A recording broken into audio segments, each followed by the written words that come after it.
show. We're glad to have you with us tonight.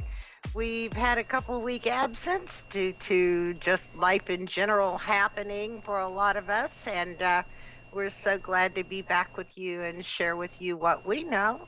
And hope you learned something from it, and maybe we will as well.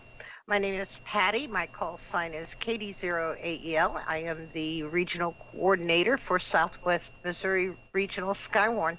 And with me behind the scenes tonight, I have Steve, KA0SPM, at our production control. And with me as well is Rodney, and I will let Rodney introduce himself. Hello, I'm Rodney. My last name's Maloney. My call sign is K0FZ, Kilo Zero, Foxtrot Zulu. I'm one of the Skywarn net controls. Typically, I'm usually the secondary, but I've been on there whenever we need it, you know. So, and I'm a weather enthusiast, so I like to talk about weather, you know. So that's one of the reasons why this is such a really exciting time for me. I mean, I look forward to it every Thursday, you know, because it's like, hey, there we go, we get to talk. So that's what we look forward to. So thanks for having me, and hopefully we can give you guys something that you can either take away or throw away, one of the two. Awesome, Brand. So we have a pretty full itinerary for tonight, even though the weather is boring. Really boring. I don't know, if you're in Sheboygan right now, they're not thinking boring. No, you're right, and that's actually a part of our itinerary this evening. We're going to start with, and none of these are in any particular order, but they're things that we need to cover. First would be Comet Neowise, and that's the comet that's in view. And if you're an early riser right now, I've heard stories that it is actually visible to the naked eye. So you got to be up. Seen in the northeast, kind of low on the horizon. Yep. Right before sunrise. Right. The sun, it's catching a good reflection from the sun at that point, and our atmosphere is allowing us to see it. On the 12th, it also will begin to be seen in the northwest, also low on the horizon, right at sunset. So. Yeah, and you know, I think the last great visible comet was back in the late 90s. I think it was Hale Bopp, and it was dramatic in the sky. I remember that. An overview of our current weather situation. Maybe a review of what we know about the storms that occurred last night out in Kansas that kind of blew through this morning in this part of our area. Rodney's presentation, and then I've got a little APRS overview that I want to cover, just a few minutes. And last but certainly not least, the 5-minute rant. That's becoming a regular thing here. So. It is. I enjoy it a lot. So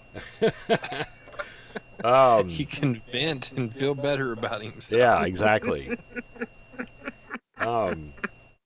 So Patty, I'm going to let you kick off. You've got.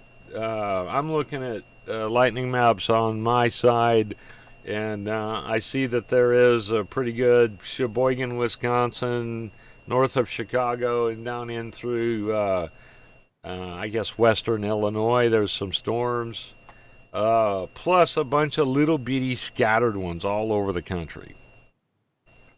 So right. The hot spot right now is up there between Milwaukee and Green Bay,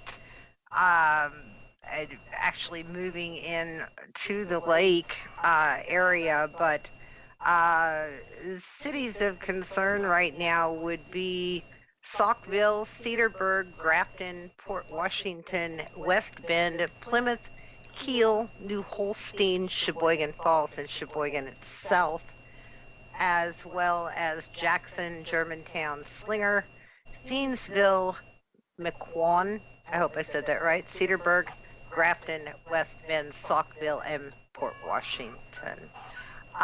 Severe thunderstorm warning at this time for 60-mile-per-hour wind gusts and penny-sized hail.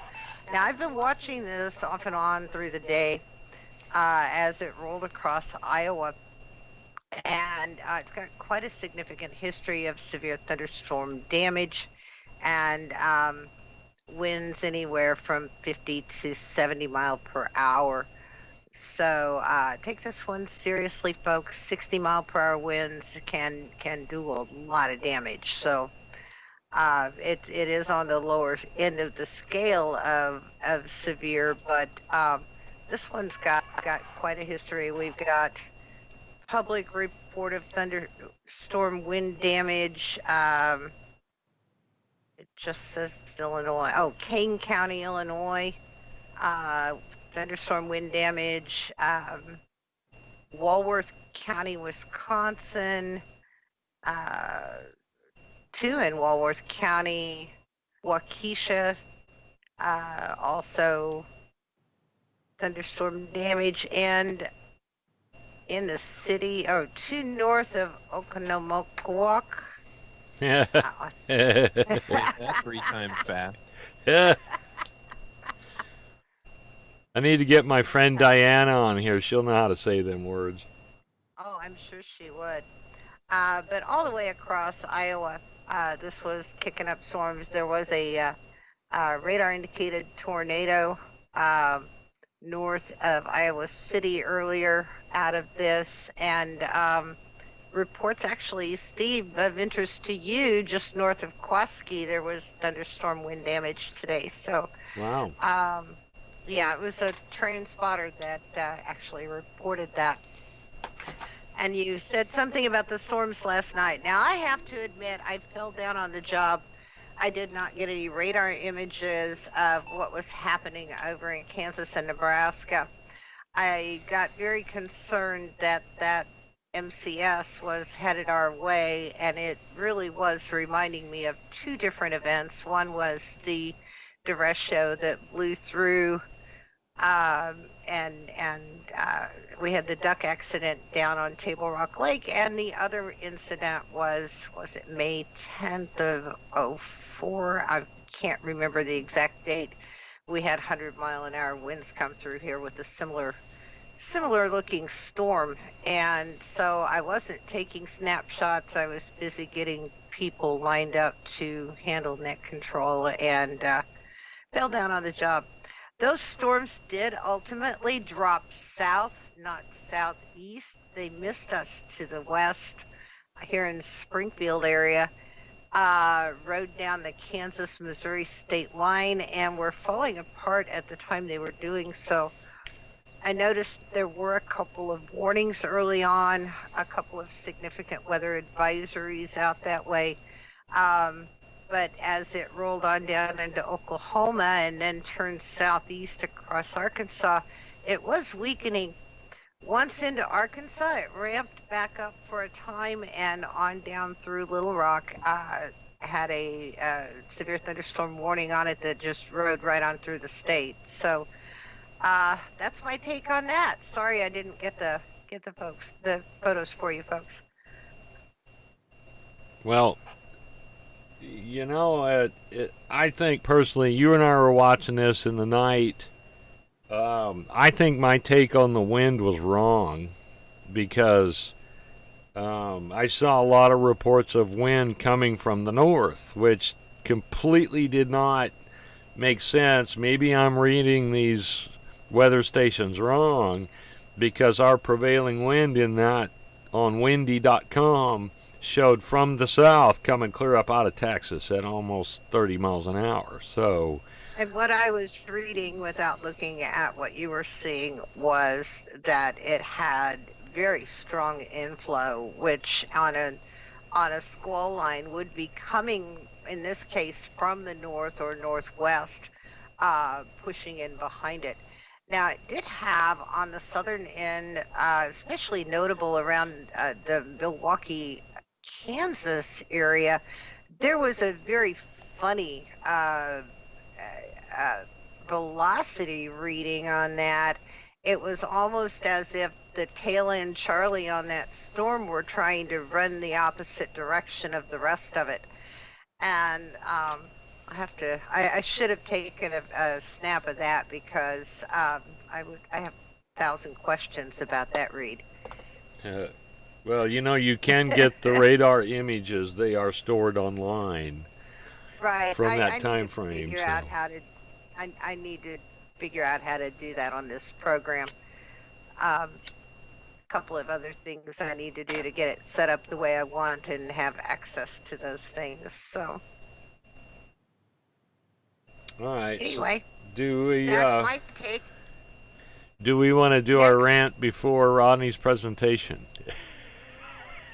Well, we don't want to kill the mood now, do we? No.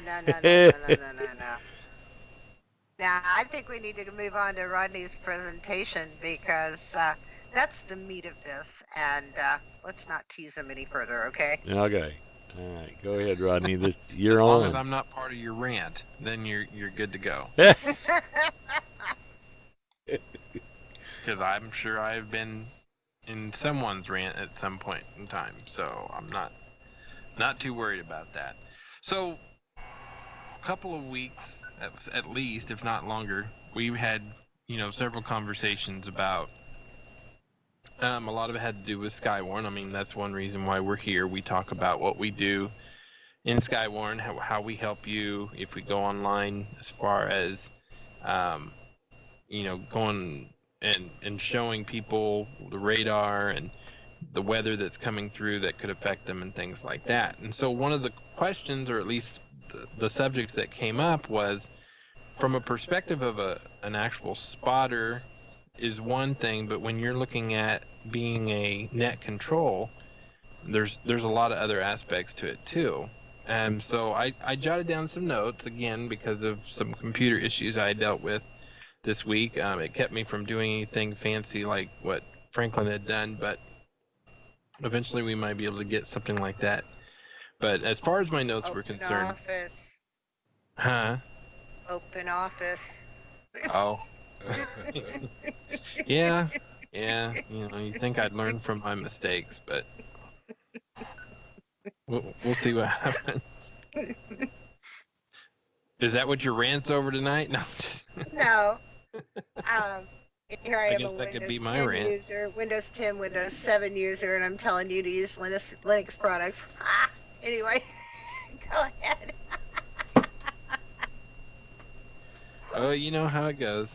So, okay, so one of the things about being net control that is obviously very important, and that would be having a radio. I mean, being an amateur radio operator, you really can't be much of anything else if you don't have a license and you don't have the radio. So a good radio to have would be somewhat like either a base station or a dual band, and you'll definitely want something that's either VHF or UHF. And one of the big reasons for that is you're going to get traffic from all over.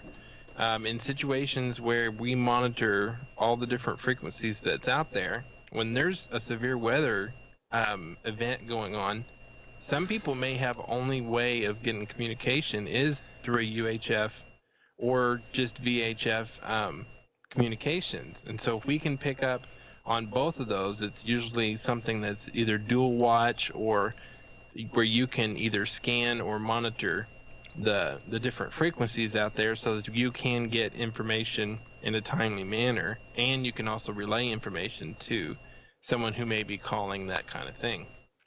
Now, 9 times out of 10, it's going to be on a directed net on a certain frequency, so a lot of times people will come to you, but there are going to be some situations where they may not be able to hit the repeater, different things like that. And so it's important to be able to just be aware of all the other things that could come through your radio and that way you can relay that information either to the National Weather Service or to the other spotters, things like that.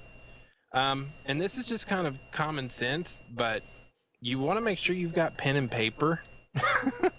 Nothing's worse than someone saying, "Hey, there's, uh, you know, penny-size hail in the intersection of blah blah blah," and you have no way of writing down the specifics. Now, I mean, if you've got your computer in front of you, that's one thing, but it's best to write it down. That way, you're getting exactly what you're hearing. Because sometimes you hear things, and if you're typing something at the same time, if you're like me, you got so many things going through your head, you're liable to make mistakes. So it's always best to write that down. You got your call if you're sign getting of multiple reports at the same time.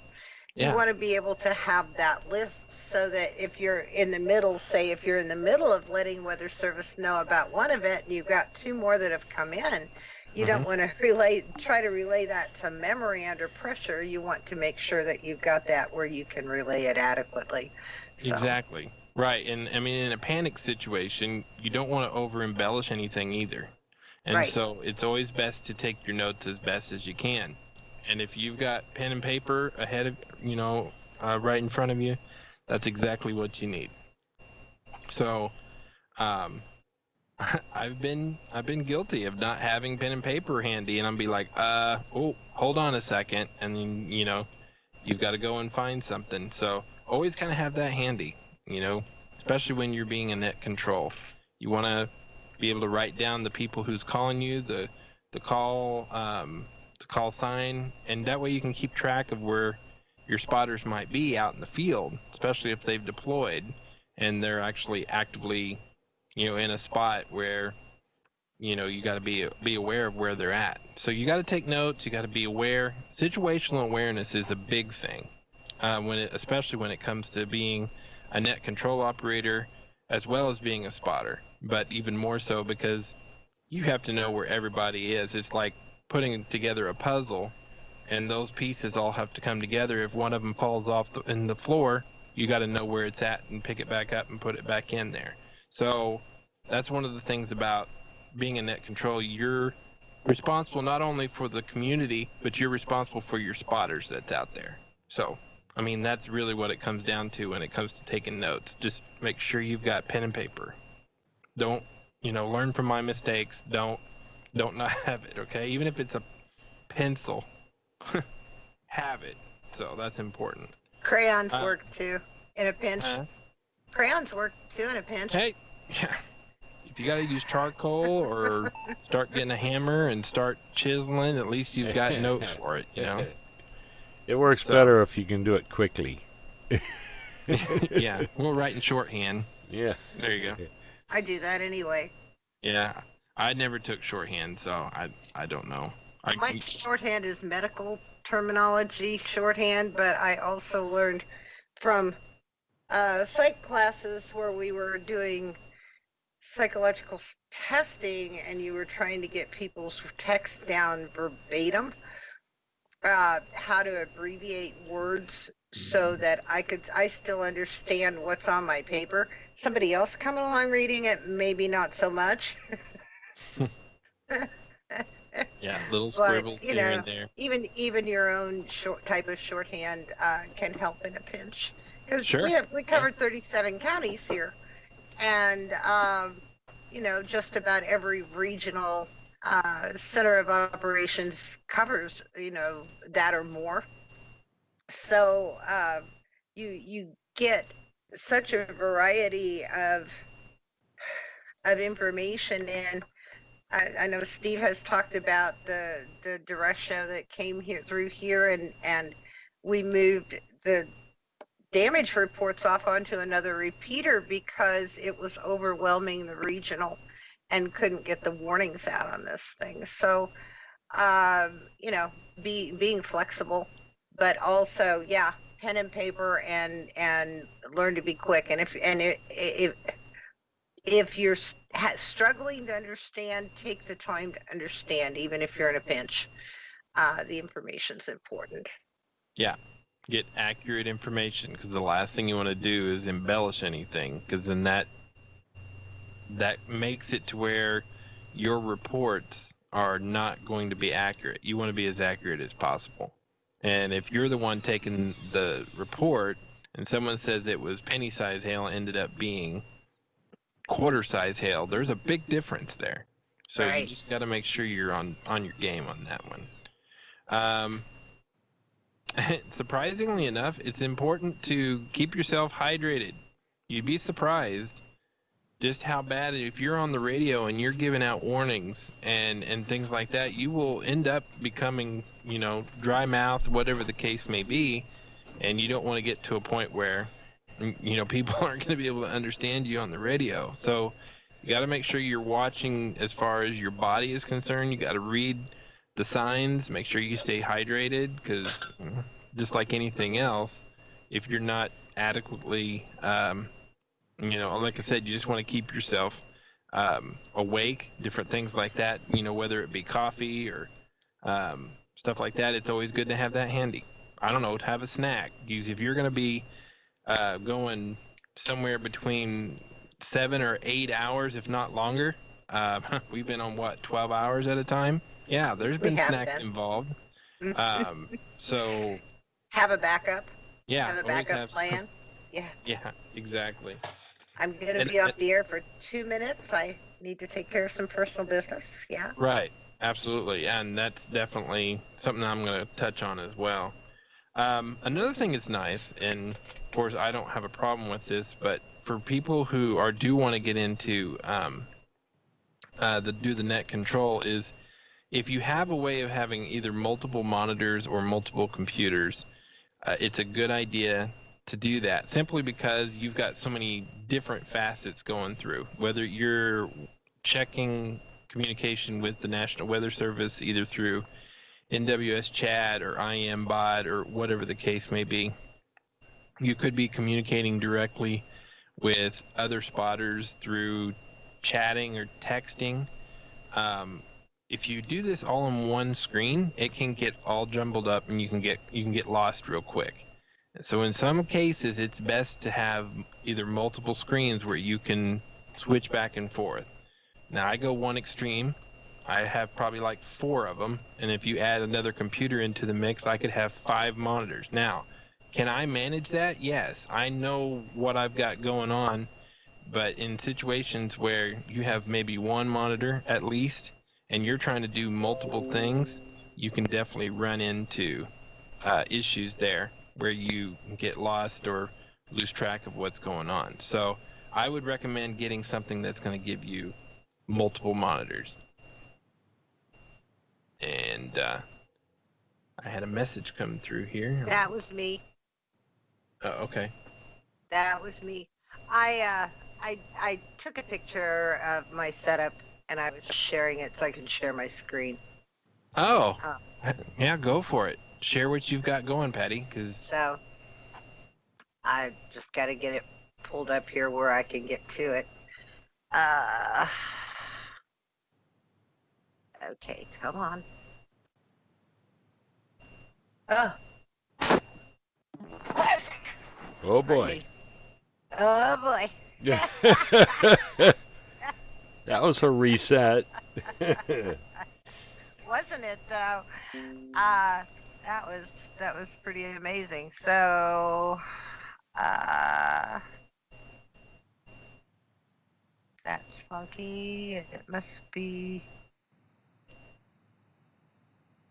Well, now try again.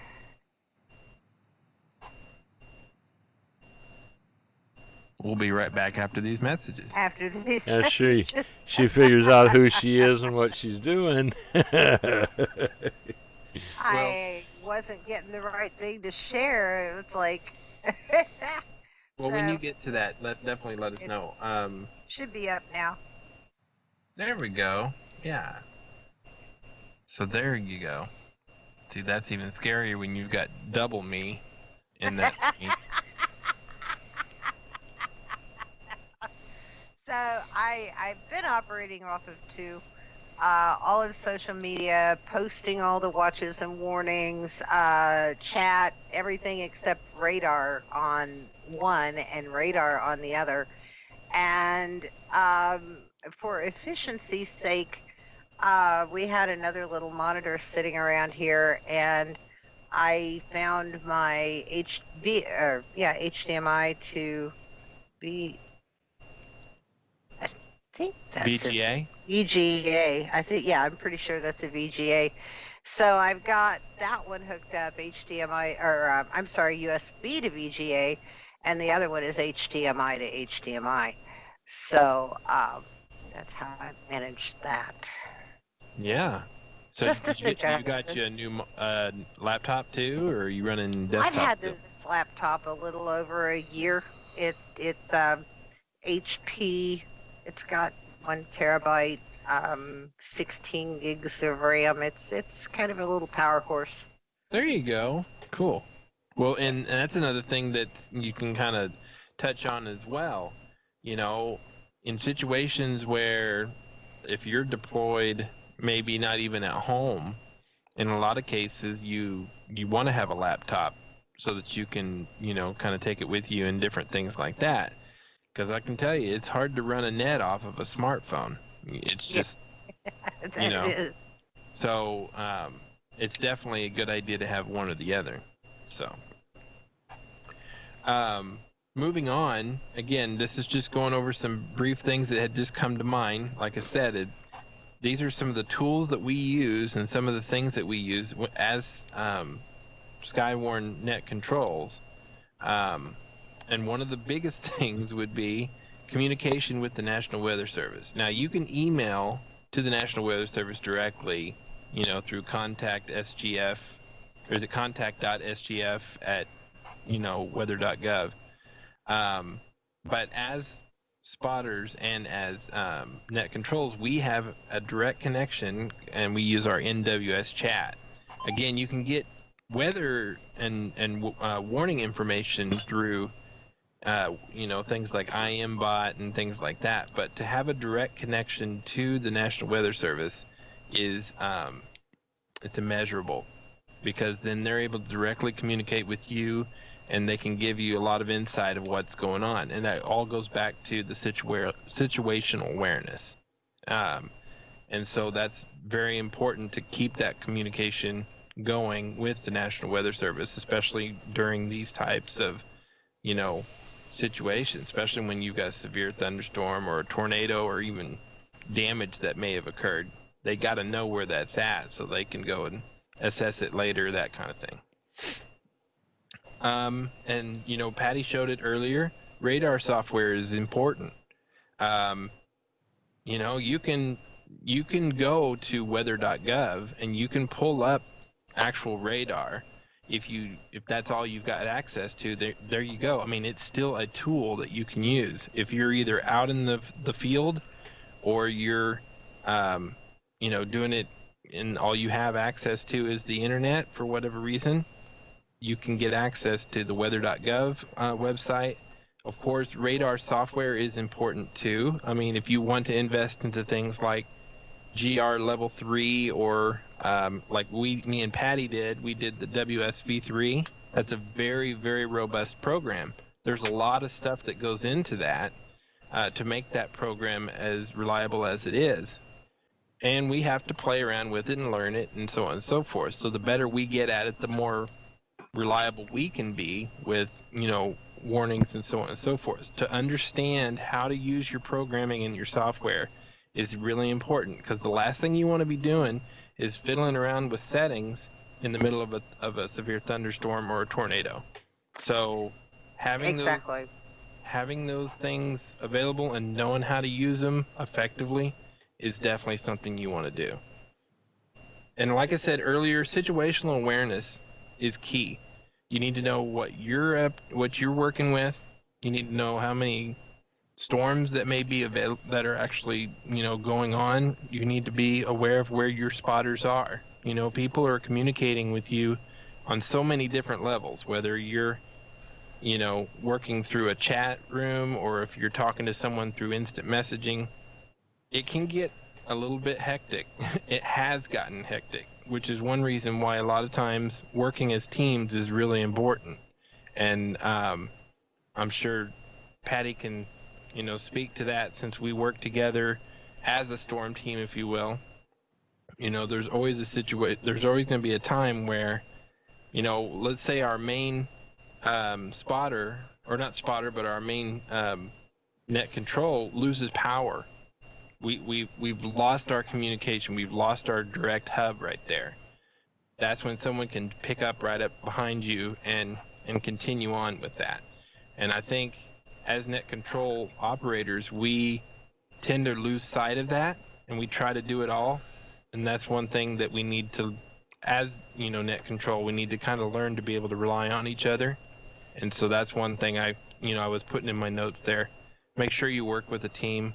Make sure you're communicating with your team so that seamless communication can be moved back and forth between each other and to the National Weather Service.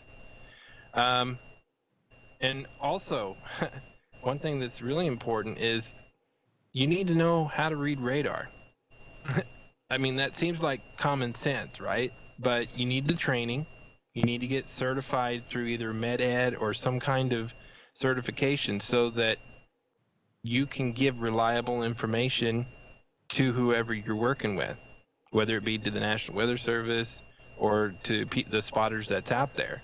Because if someone comes up and says, okay, I'm in so-and-so, and you see rotation there, and you don't know what rotation looks like on radar, we've got problems. And so it's going to take time for you to understand radar, take classes, go to meetings that relate to that, and it's just like everything else, you got to practice.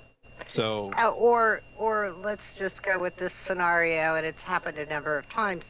They're seeing a funnel cloud, rapidly rotating funnel cloud, and they give us a location, and there's absolutely no indicator on radar that that's what they're seeing. So that's when you start asking for detail. So tell me, and it's dark. A lot of our storms come through at night. It's the Ozarks, right? So what makes you think, where is this in relation to you? What makes you think it's rapidly rotating? And is it persistent? Persistence is a big key in information on radar as well as through spotters. There are exceptions to that, and I won't go into that and take away from your presentation, but what the spotter is reporting to you should be persistent, and they should have qualifying information to provide to you. Right, exactly. And that's actually what I was going to say. In situations where someone is giving you that information, it goes back to taking down relevant, time, location, this, that, whatever. And then you match that up with what you're seeing on radar a lot of times. What you see on radar is different from what they're responding to. That's when you really got to kind of dig in. Don't obviously make the person out there feel like, oh, that's not what that is. You don't know what you're talking about, because there can be issues. There could be lapses with the internet connection you might have, and you don't see that. Radar, in most cases, is what? Anywhere from 2 to 3 minutes behind anyway. So if they're seeing something on our programs, on most programs, it's 6 minutes behind. Oh, it's even more. Right. See? So, I mean, they're seeing something you haven't even seen. And that's where you were talking about the persistency. It has to be consistent, and, you have to be able to kind of match it up with what's going on. So sometimes you don't even see it on radar. There's been times when you be like, oh, I mean, you're seeing this, that's understandable, but we don't see that. But in actuality, it very well could have been. So who knows? There's a number of different things that can affect that. So right. So we've got a question from chat, and the question is, so is there a higher level of training available past the Met-Ed training that I have taken already?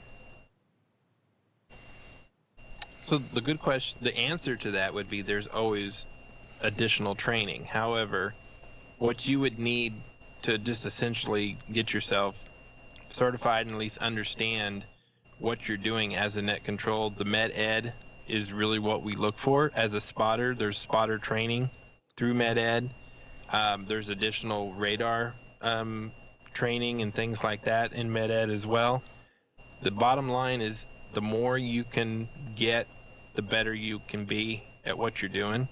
I mean, that's the best answer I can give. Patty, what would you say in that case?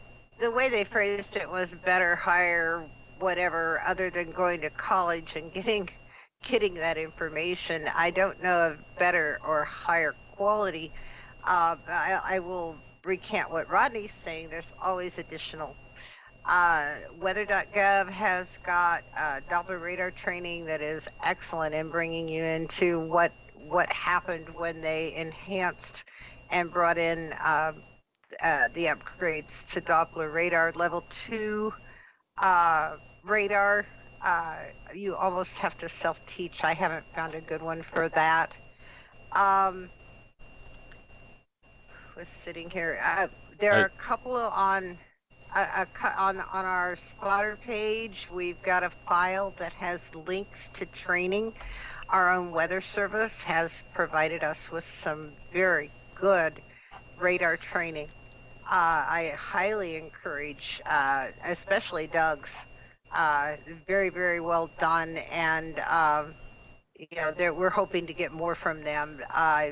Mark just did one that also explained the radar and put it into our perspective as well as the spotter perspective. I thought that was a really good training, and that one's up on our Southwest Missouri Skywarn YouTube page. So, and that's SWMO Skywarn for catching it on YouTube. So the follow-up... Those are the best ones I can think of. The follow-up, this is Waylon, by the way. We know Waylon. Hi, Waylon. Hi, Waylon. And he says he's not thinking of net control, just more training, etc. So I'm going to just kind of jump in with that one and say you can get advanced training on how radar works, but you're not going to find it all in one place. Right. So, a couple of other YouTube channels to check out for just training on weather in general and training for spotting. Skip Talbot and Pecos Hank. These guys are great, and they teach as they go. They're some of the best that are out in the field. I highly recommend to watch their stuff. That'll really give you a heads up. Now, understand that a lot of what they do is also in the plains, and you're going to have to allow around here that we're in the jungle. So the way you would give a report versus the way they would give a report would be different, because we can't always tell it's a tornado. We can't always see it on the ground. So those two, yeah, definitely. I hope that answered your question, Waylon. We'll have to see. He hasn't commented, so. I almost got my cricket there. I forgot. This guy. I want to meet you someday, Waylon. So I'm gonna interject in this.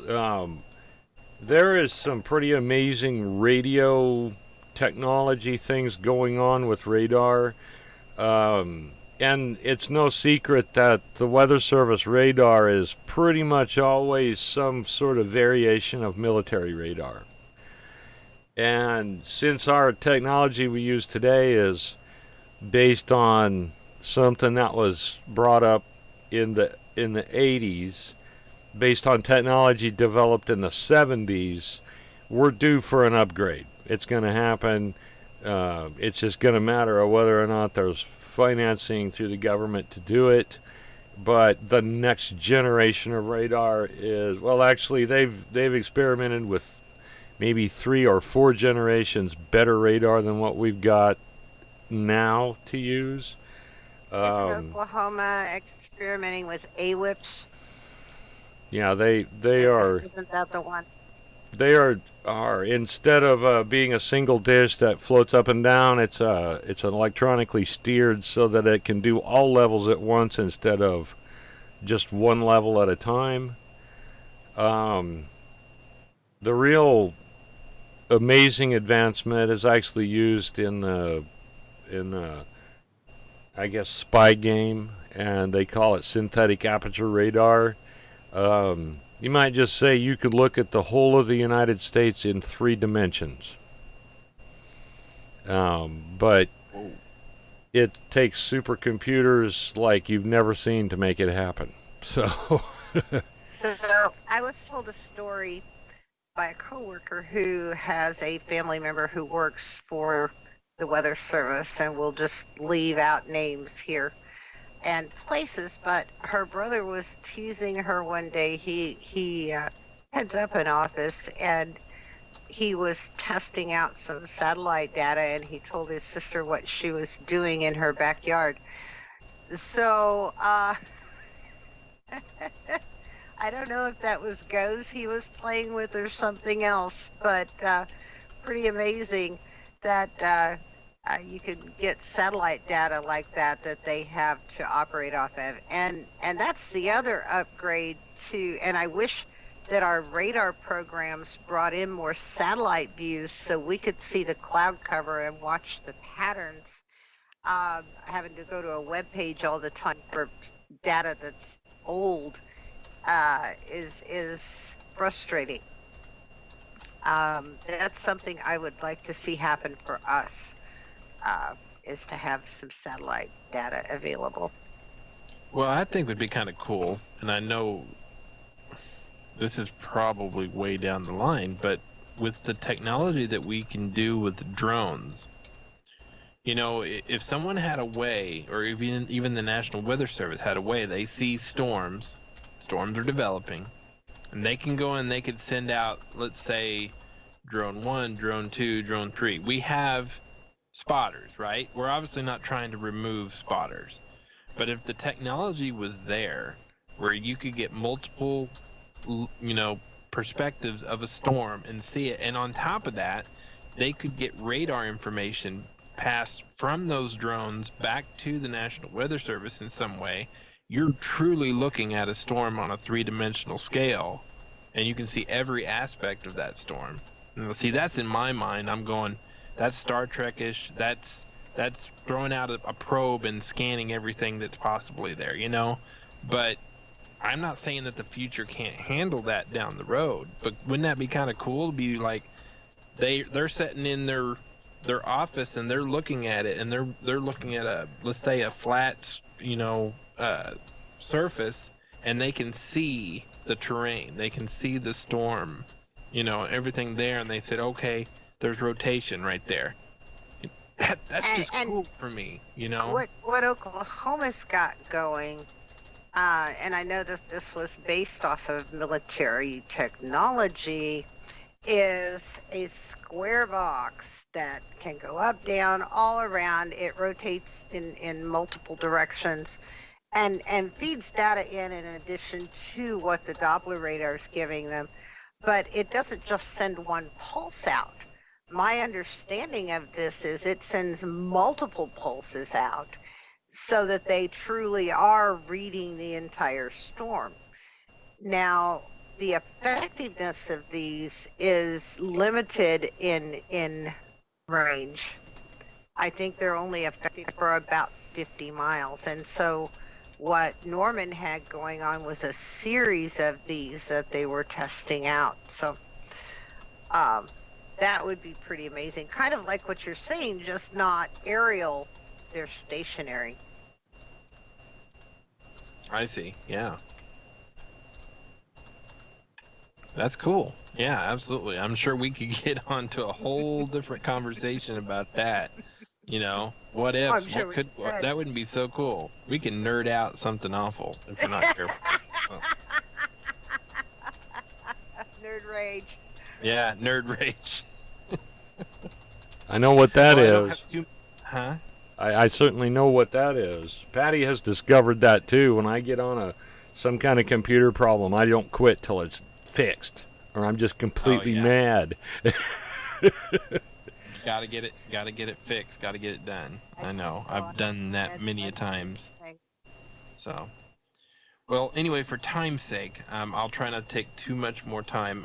One of the things that I kind of just was putting on here was it goes back to the situation awareness. You need to know your map, know your surroundings, um, know the outs. What I mean by that would be, if you're assisting a spotter that's out there, and they may not even be directly, you know, um, related to, or they may not know the terrain. This could be spotters that have reached out to us. Let's say,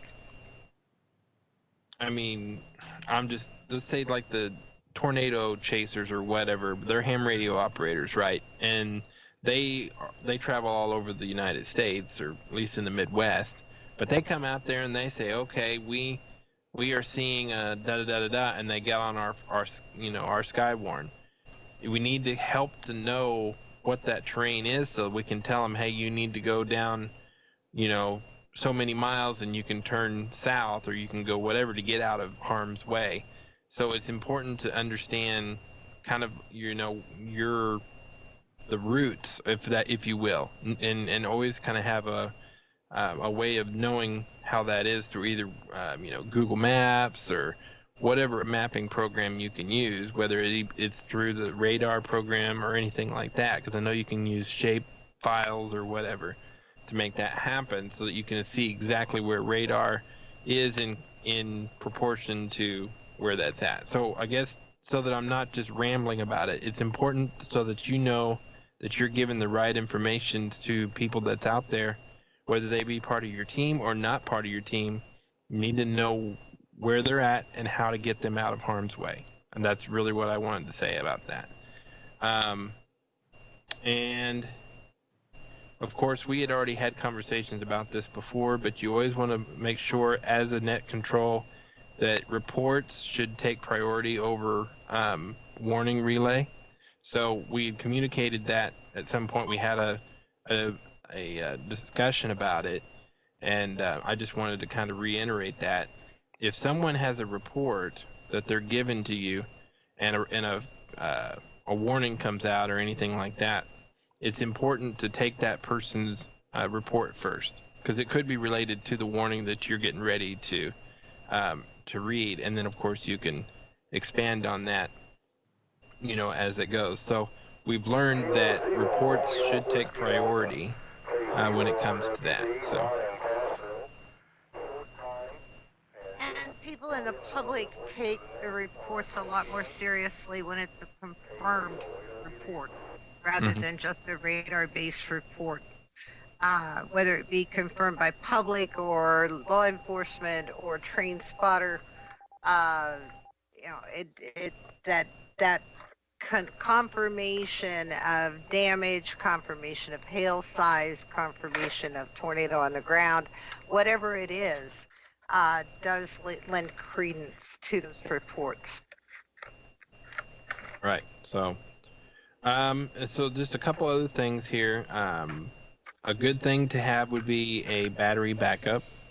Again, we rely fairly heavily on our electricity, but then that one time when the electricity is not available to you and that's all you've got, you're pretty much nobody as far as a net control is concerned, because you have no access to the internet, most likely. You have no access to computers. If anything, you could have just a laptop at your disposal, but you still have to have that connection, whether it be a backup.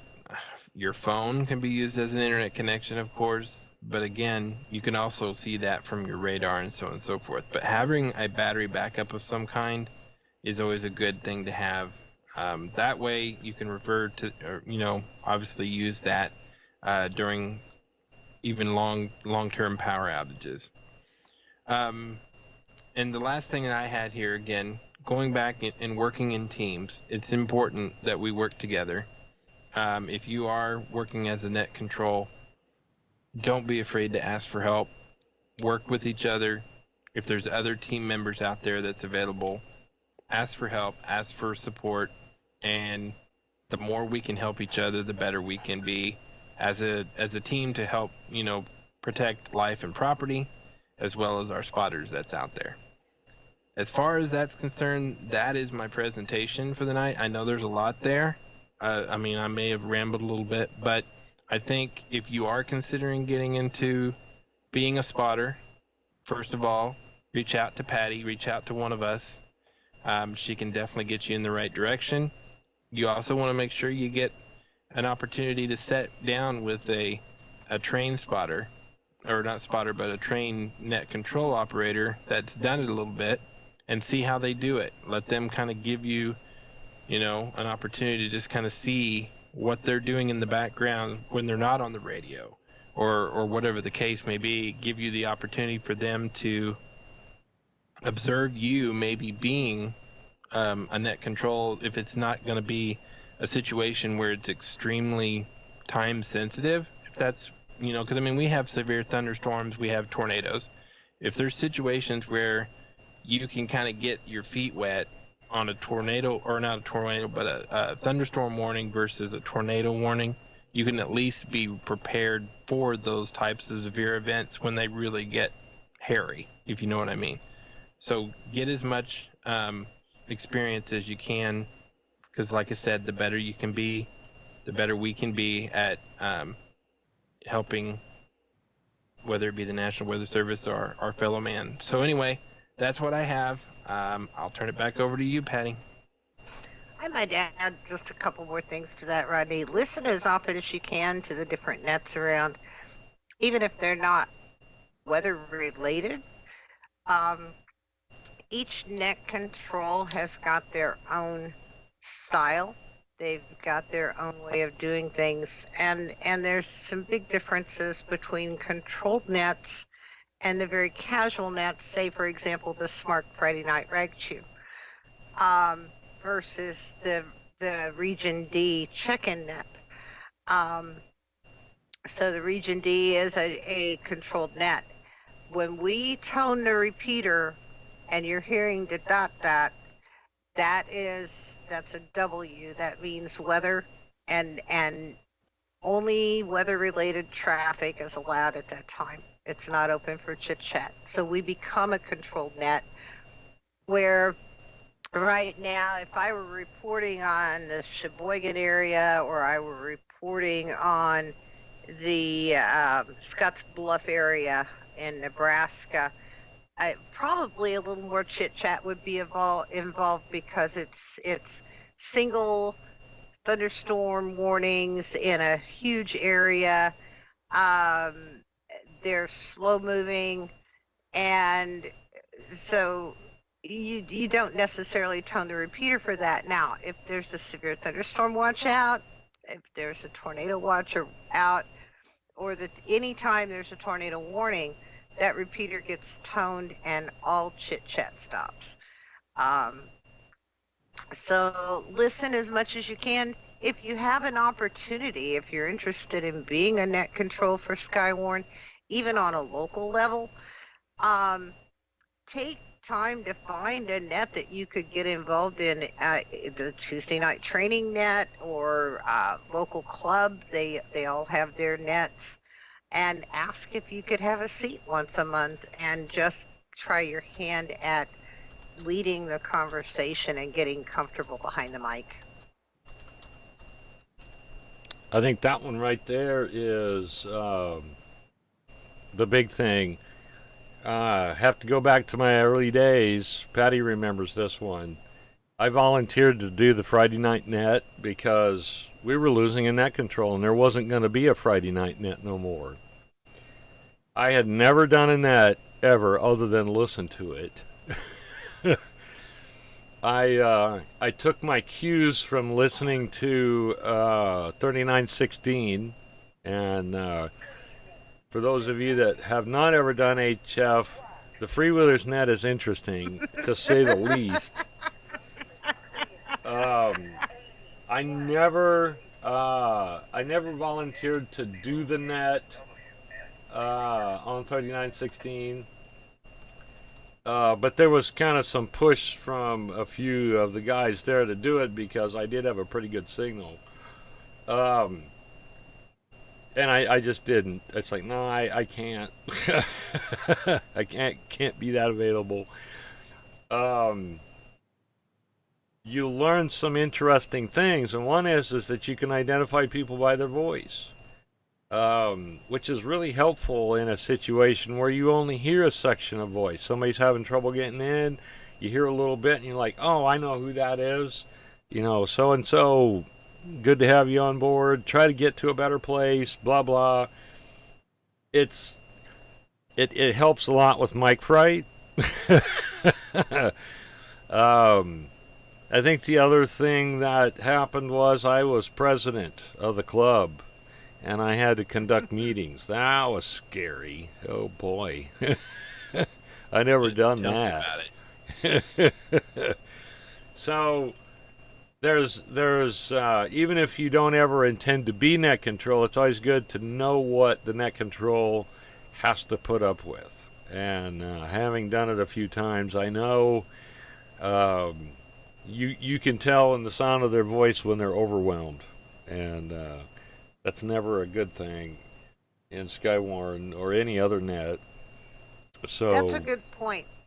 That's an excellent point. One of the traits that we look for in people to be net controls is people who can stay basically calm. I mean, we all have our moments. We're all going to have our moments. I screamed in the mic one night when one of my spotters was in a car that got hit by a tornado, and it was obvious he'd been spun, and he went away. I didn't have alternate means of reaching out to him. Found out later, and this happens to be one of our local sheriffs, who's also a ham, that as soon as his car quit spinning, he jumped out of it and ran for the house that got hit by that tornado to make sure that those people were okay. Fortunately, one of the other net controls, i.e. Teresa, thank you, girlfriend, had his phone number and called him. Because, you know, what do you do when the sheriff's the one you send to look for somebody and the sheriff's the one that's missing? That's what was going through my head. Check in, check out if you can. In his case, he was forgiven personally at a meeting that I was at later. But I did tell him, don't ever do that again. So, yeah. But yeah, some semblance of calm. Learn to breathe. And when you feel like you're being overwhelmed with information, close your eyes, take a deep breath, let it out, and take one step at a time.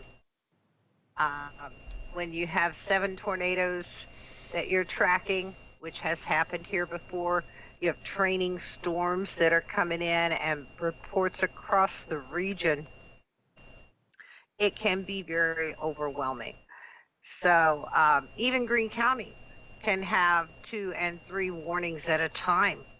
And being able to take the information and disseminate from that. So right now I've got Ash Grove, I've got Ebenezer, and I've got Turner's all under warning.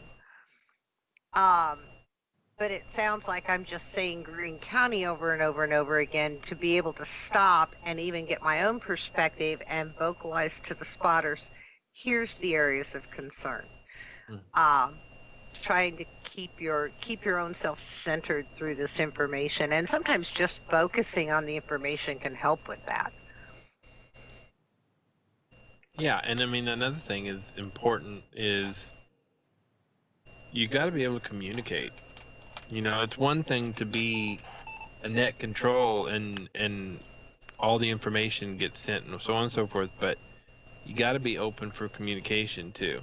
Otherwise, people will feel weird about talking to you. Well, he's not gonna take my report. So what's the point in me leaving that message? You got to be communicatable, I guess, is the best way. You know, and that's why getting involved with other nets, maybe not necessarily related to weather nets, but just getting involved in nets in general will help people to be more comfortable talking to you. And they'll know your voice, they'll know your call sign, they'll know, oh, that's so-and-so. Now, I'm not saying that's for like favoritism type thing, because I mean, as a net control, you're there to get business taken care of. But it does help when people recognize your voice, especially if they can't hear you very well on the radio. Like you could be cutting out, or you could be slightly away from repeater, um, Off distance, whatever's the frequency. case. Yeah, or even off frequency. Yeah, exactly. So anyway, that's like I said, that's about all I have. Um, did we have any other questions that came in to the chat, Steve? No, that was it. And Waylon says he can't wait to meet us. And I commented that there's a lot of stuff to learn. And the more I look, the more there is in the weather. Exactly. It's like uncovering. You lift up one stone and there's 10 more there to lift, and it goes on and on. So Well, we live in the Ozarks after all. well, I mean, even I'm a bit of a fan of the large scale weather systems. You'll see that in the live streams when we have hurricane season, because I'm all over that. I think it's just fascinating that there can be a storm that has a diameter of more than 200 miles. So Yes. you need to read. You need to get onto the article that I posted on the spotter page yesterday about how frontal systems affect hurricanes. Yeah. You'll love it. You'll love it. My I was, and you know this, Hurricane Katrina, I was ready to go. I was ready to head down there, storm or not. I wanted to be in it. And I have been in a couple tropical storms and at the edge of a hurricane. So, to be honest with you, it's just, that's my thing. And our ham radio communications during during those events, I find it to be really amazing. And so that's where I really shine. I suppose being a native of the country, out of town, my observations are much different than a lot of people. Storms were scary and big and dramatic and loud, and so learning more about them really makes it easier. And I know Patty can attest to that. As if you're afraid of something, the best thing to do is learn about it. So I want to segue into a little bit of something that is amateur radio related. We have a system that's used in amateur radio called APRS, Automatic Packet Reporting System. And what it does, it has the ability to map your location with software. It also has the ability to pass short messages. I think compared to like a Twitter tweet, it's about a third of that length, maybe 60 characters. Which in our world of Skywarn, that's plenty. You don't need more than that. It also has the ability to carry weather information, so you can do temperature, wind direction, and speed.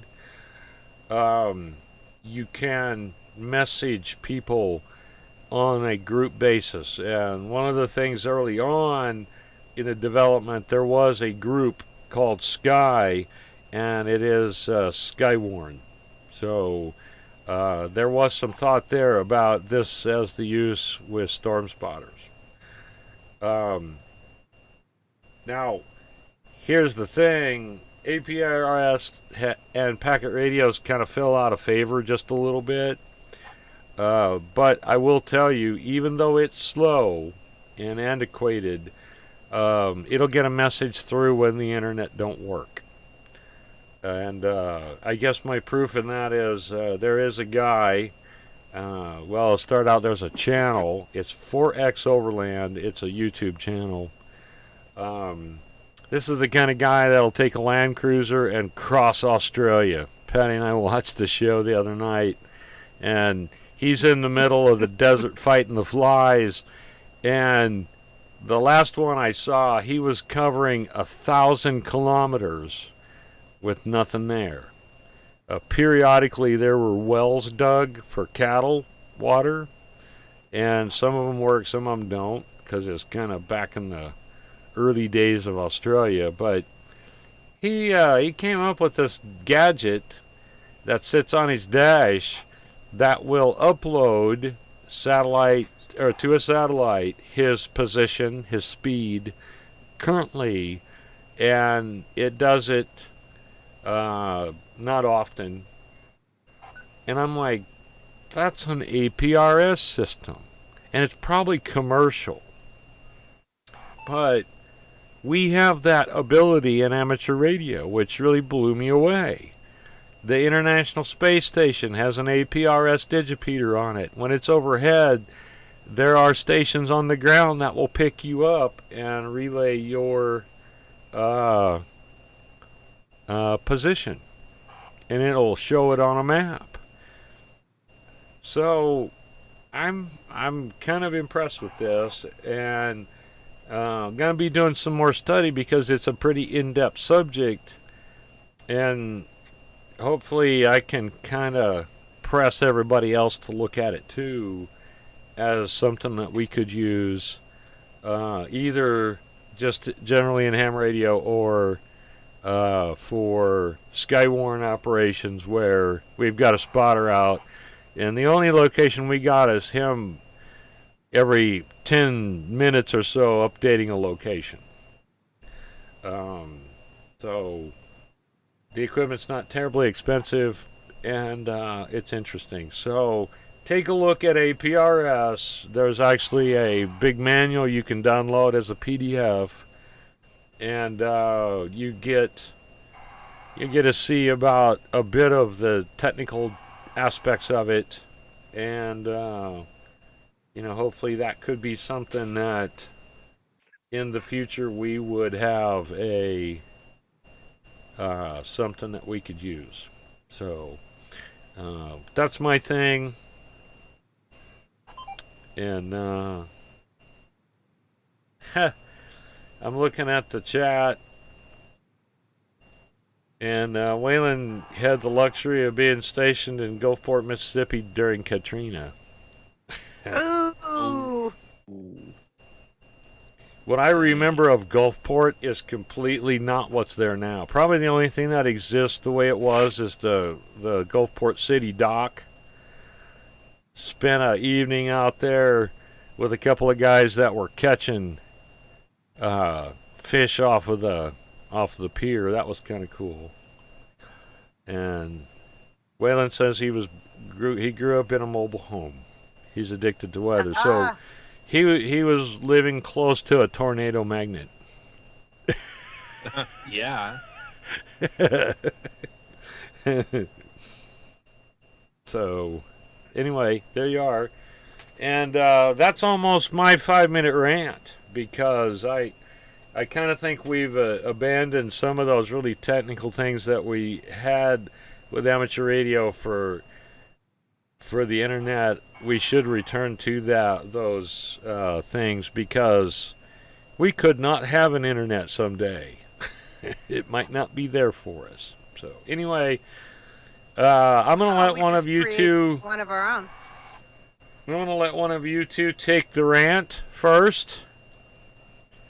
Whichever has the honor or has something on their mind. I don't really have a rant. You got it, Patty. I'm going to step away for 2 minutes. Not even that long. So, I was telling Steve earlier, I've had a great day.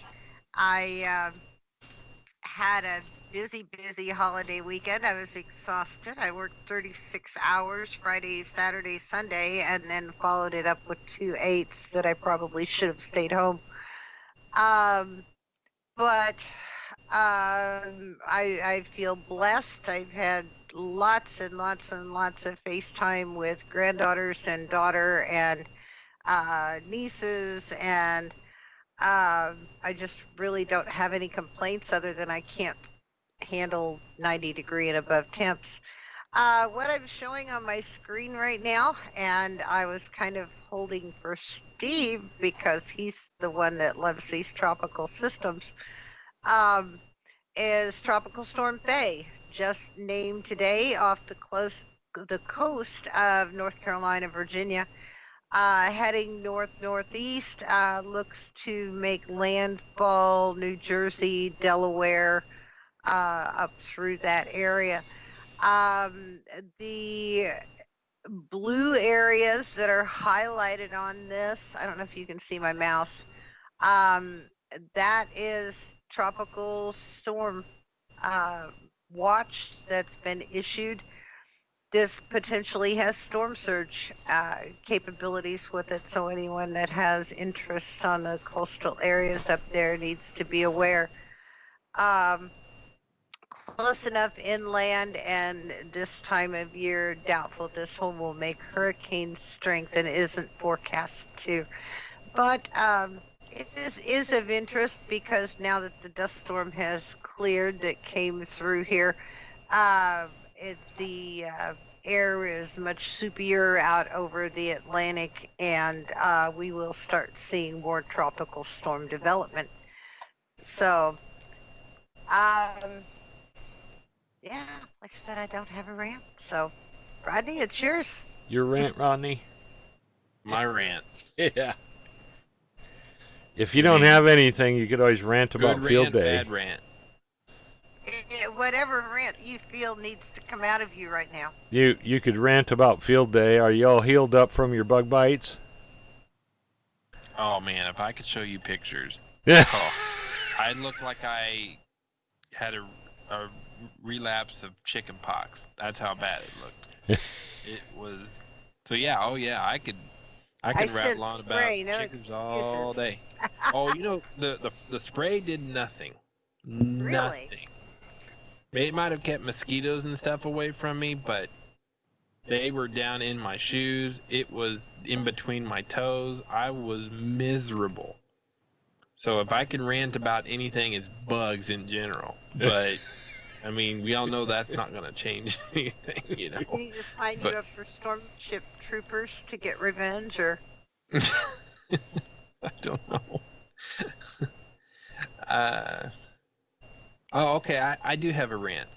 I do have a rant, and it's probably more my own fault than anything. But this year, the 13 colonies. If anybody got the opportunity to play on 13 colonies and you made your clean sweep, I'm happy for you. Me, on the other hand, I was lucky to get one, and it wasn't because I wasn't trying. But oh my gosh, one. I bet we had probably one of the worst radio conditions in quite some time. I mean, 20 wasn't very good, 40 wasn't good. I didn't try any FT8 or anything like that, but these people jumping all over the top of you. I know it's the nature of the beast when it comes to pile-ups and everything, but you're yelling as long as you, or hard as you can go, and you're doing it for hours at a time, and they still can't hear you. That is frustrating. It really is frustrating. so I have a suggestion. Female voices, because of the timbre of our voice, carry in those pileup situations. You have a machine there that potentially could change your voice to a more feminine pitch. You're right, I could.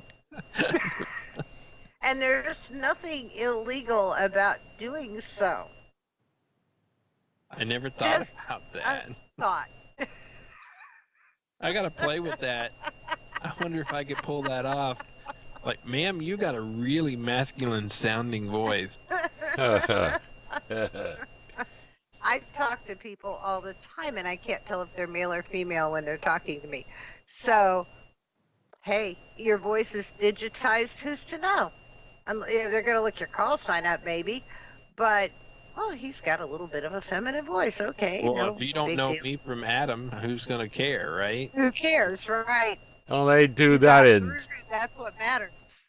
They do that in contests all the time. They've got a female member of the team that records on their contest gear, and when they come back to you, it's a dude just like, but I wanted to talk to that pretty voice. Yeah, and some dude comes back on. That's 5'9". Oh, What about that girl? You know.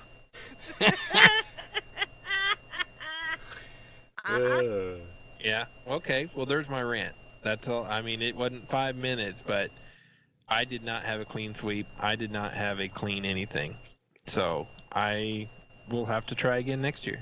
I heard when I did I the would Sunday love to night be net, I in heard Revenant Rhode Island. Place. And I heard New Hampshire. And they were coming in at like 10 over us 9. They were blowing the doors off on 40. Well, I wasn't having no problems receiving them. They just couldn't hear me. I mean, as far as I know, I had all my settings. I picked up another guy in like Iowa. He was doing I don't know. He had a very interesting call, but it was like a special event. It was like P2047 or something like that.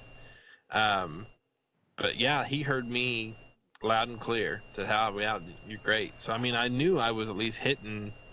I was hitting somewhere. But with those eastern states, man, I was struggling.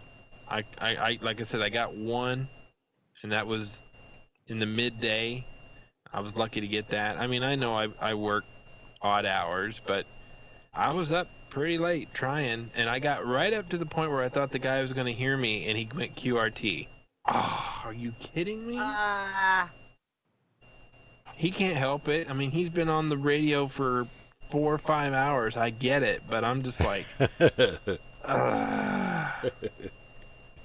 So, there's my rant. And I kind of feel bad because I was hearing them well, and I just didn't. I had every intention to get into it and do it. Whose radio is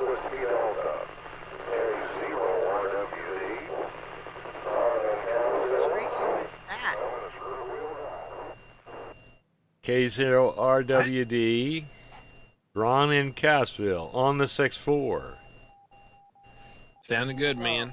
I couldn't hardly recognize that, but RWD, that's pretty cool. That's Ron. Somebody go back to him. I don't have my radio on. Shame on me. I'm a ham radio operator with no radio on. KA0 SPM. Better get consent and ask him if he's okay to record.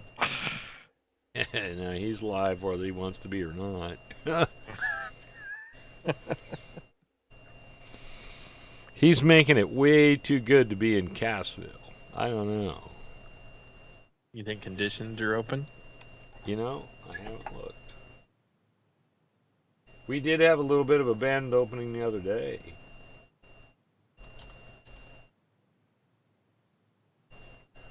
Hey, I was proud of myself. There was a guy that got on one of the forums, so to speak, on one of the groups, I guess, on Facebook, and he was going on about how am I only getting like 40 watts out of this thing? It's not going. I'm afraid I've blown my finals. I mean, I can't get any more than 40 watts. Everybody's going, oh, you need to go and check this. You need to go check this. Make sure your processor's this, and this. And he did a video, and I looked at it, and I go, well, his tuner's on. I wonder if he's using an external tuner or the internal tuner. So I sent a message to him, and I said, well, if you're running an external tuner, you need to turn your internal tuner off because your rig could be folding from high SWR. Yeah. And sure enough, he came back and was like, tuner? Who would have thought? And sure enough, he was back pegging it back to 100 watts and into the dummy load, and he's like, gave me kudos, whatever. But I said, hey, if anything, I learned from experience because when I first got my tuner, same thing happened, and I was immediately, it's right over the top of us. Holy yeah, it is. good. Yeah, we got a pretty good band opening. Yeah. Well, we need to get on there and see Do you have any upper sideband or anything? No, I don't have a VHF sideband. I mean, I can listen to it, but I've never been successful doing that with a SDR. My radio does 6 meters and that's it, and that doesn't help. But if you are available on, well, hang on here. Best. You want me to get on the radio? No, that's all right. Let me get. Anyway. Yeah. My story. I was proud. I actually fixed something for a guy. He was happy. So. But the best I have is to see if anybody's on 5.2. Yeah, there you go. Try that. Nope.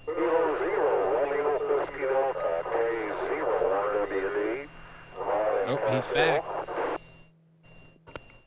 K0RWD, this is KA0 SPM.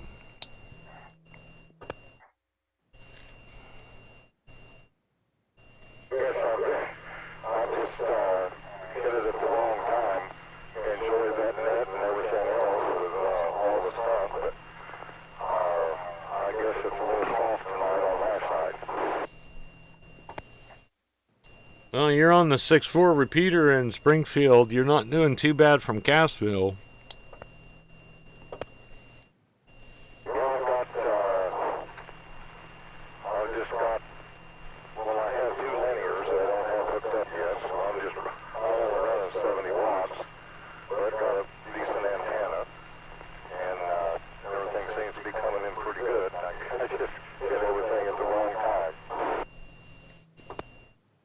Sounds like you got it at the right time. We normally don't do, well, we do a regular net on Sundays on this repeater. And I've heard you over on the 4.9 quite often, but you're doing very well into the 6.4. It's, you're full quieting. Sorry, I didn't mean to blow on the microphone. I had a fly jump on it. Oh, bad. Get out, fly, shoe fly.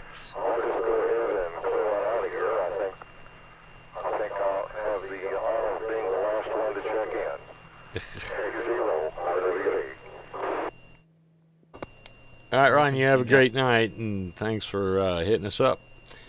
And this is KA0 SPM clear. Did you think he was getting on a net or something? Yeah, I think I heard him before, and I thought, and he said something like he was checking into the net, a net. I'm not aware of any nets around here on Thursday nights, though, unless it's Nixa. And that was over a while ago. That's 7:30. Yeah, they've been a while. So, so that propagation map that I put up, that is actually somewhat related to APRS, because it takes the normal distance between digipeters, and if it's more than that, it puts it on the map. So that's it.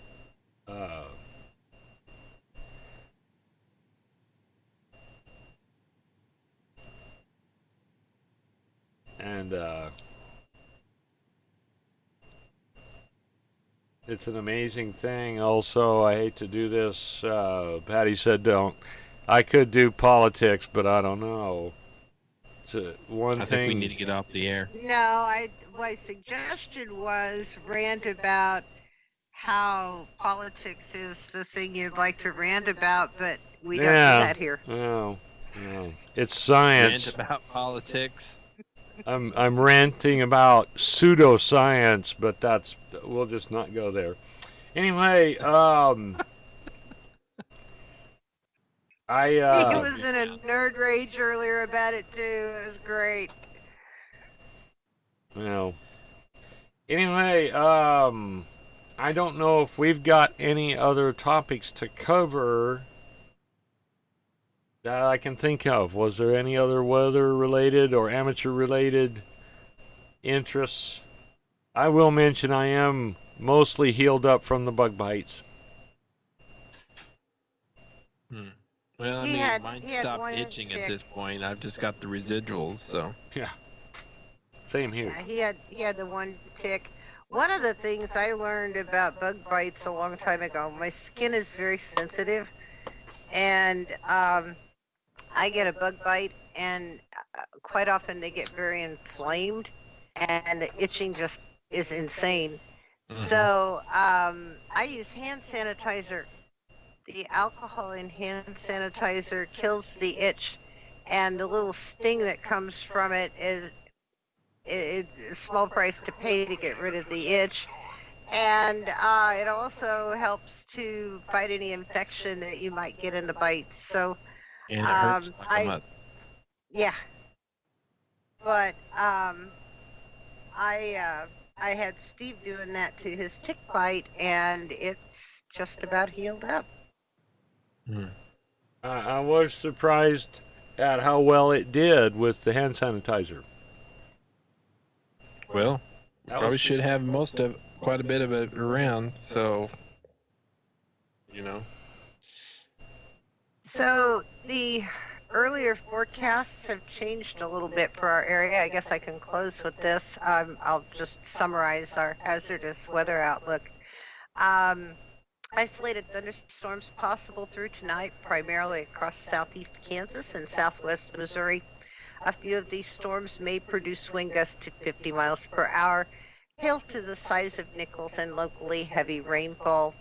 As for the weekend and on into next week, the potential for isolated to scattered thunderstorms will then continue into the weekend, with the greatest coverage of storms expected Saturday and Saturday night. Marginal risk for a few strong to severe storms. So if you have outdoor interests this weekend, please stay weather aware and have a way to receive warnings wherever you are. There are a number of great programs out there that follow your location and will give you warnings accordingly. Hot and humid conditions expected Saturday, and then for a period starting next Tuesday through next week, heat indices of 95 to 108 degrees are expected, with the highest heat indices likely occurring next Saturday toward the middle of, or on Saturday and toward the middle of the week along and west of the Interstate 49 corridor. Let me read that one right. And so it's going to be nasty hot next week. Take all the precautions you can to stay cool and educate yourself on the signs of uh, heat exhaustion, heat stroke, and know that when you need to take those breaks, your heart starts racing weakly, um, start sweating profusely, those kinds of things. Take a break, get cool, drink lots of water or Gatorade or other things that can get your electrolytes back up, and be safe. We ready to close it out? All right, we're on a 73 round. Well, then that would put you first, Patty. I'm asking, are we done? Is there anything else? I don't have anything I else. can't think of anything. All right. Well, guys, this has been great. I've missed it the last couple of weeks, and hopefully we won't leave you hanging and waiting for us this long next time. I hope everyone has a happy, safe, and wonderful summer, and we'll see you soon. 73 from KD0AEL. And so if you came to, you checked in to see my presentation, I hope you got something from it. Again, the whole point of us being here is to share our experience, share it with you, share it with people who have questions, things like that. And ultimately, we want to do everything we can to help our community and our fellow spotters, things like that.